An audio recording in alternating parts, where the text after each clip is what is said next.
Tabii ki sokak hayvanları bir sorun.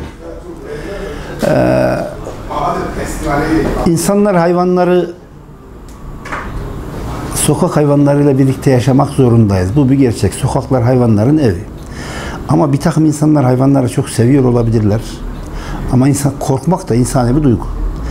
Köpeğin doğasında insana saldırmak, yani zaman zaman gıdasına uzanırsanız, sizi tehdit hissederse böyle şeylerin yaşanması olası şeyler.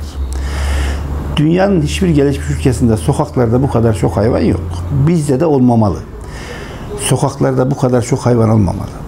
Buradan yanlış yere evrilsin istemiyorum. Köpeklerin canlarıyla ilgili bir kastımız yok. Ama bunun bir tane yolu var: kısırlaştırmak. Bütün Türkiye'de eş zamanlı kamu otoritesi, yani Tarım Bakanlığı, belediyeler, valilikler, biz veteriner hekimler ve veteriner hekim odaları işbirliği yaparak bütün Türkiye'de bir kısırlaştırma seferberliği başlatmak zorundayız. Dünya Sağlık Örgütü diyor ki sokaklarda insan nüfusunun %10'u kadar sokak hayvanı yaşar diyor. Ve bunun da %70'ini kısırlaştırmazsanız popülasyonu sabit tutamayabilirsiniz diyor. Şimdi biz ciddi hayvan popülasyonundan bahsediyoruz. Bir çift sağlıklı köpekten her şey iyi giderse buraya ulaşır demiyorum. 5 yılda bir çift sağlıklı bir köpekten 67.000 köpeğe ulaşmak mümkün. Şimdi bir şey olmasın, bir hayvan birkaç tane çoğul doğum yapabilir. İşte ergenliğe çok kısa sürede gelir, yavrular gene çok doğururlar derken geometrik bir çoğalmayla bunun buralara ulaşması mümkün. Bizim kısırlaştırmaktan başka bir çaremiz yok. Adana Valiliği, Adana dediğimiz için Sayın Valim bizleri çağırdı, gittik. Adana Veteriner Hekimler Odası ve Adana Valiliği, belediyeler işbirliğiyle Adana'da böyle bir seferberlik başlatacağız. Böyle görünüyor. Ama sokak hayvanlarının esas sahibi belediyelerdir. Ben hep şöyle söylüyorum: sahipsiz hayvan yoktur. Sokak hayvanlarının sahipleri belediyelerdir diye. Sokak hayvanlarının artık halk sağlığını tehdit edici bir düzeye ulaştığının farkına varmak zorundayız. Çünkü köpeklerden insanlara bulaşan hastalıklar söz konusu, hayvanlardan insanlara bulaşan hastalıklar söz konusu. Hayvanlar birbirlerine salgın hastalıkları yayabilirler. Popülasyon böyle çok devam ettiği sürece bütün hayvanlarla örneğin antiparaziter mücadele yapmamız mümkün değil.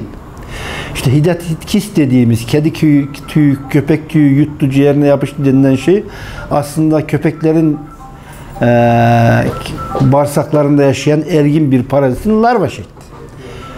İşte onun yumurtasını çevreden gıdayla bilmem neyle alırsınız. O üler. Biyolojisini anlatmaya gerek yok ama insanların diyaframına, işte iç organlarına, oralarda hidatit kistleri oluşturur. İnsanların tüy dediği, kedi tüyü, köpek tüyü dediği şey aslında bir parazittir. Parazit mücadelesi yapmazsanız İnsanlarımızda böyle sorun görebilirsiniz. Bu bir halk sağlığı sorunudur. Bir köpekten daha hızlı koşamayacağınız için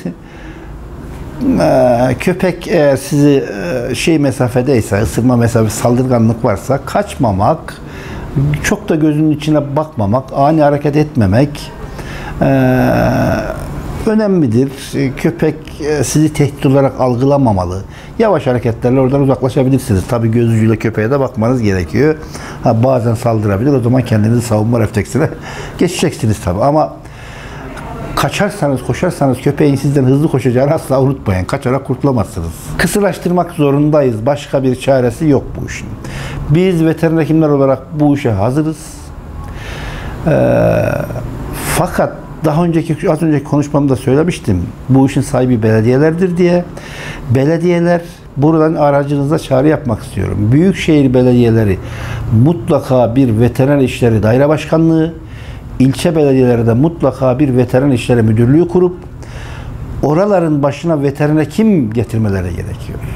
Ki konuyu bilen, konuya sahip çıkan, çözüm getirilebilecek birileri. İşte veteriner işleri müdürlüğü kurup başına başka mesleklerden insanlar atamayacaksınız. Örneklerini bildiğim için söylüyorum.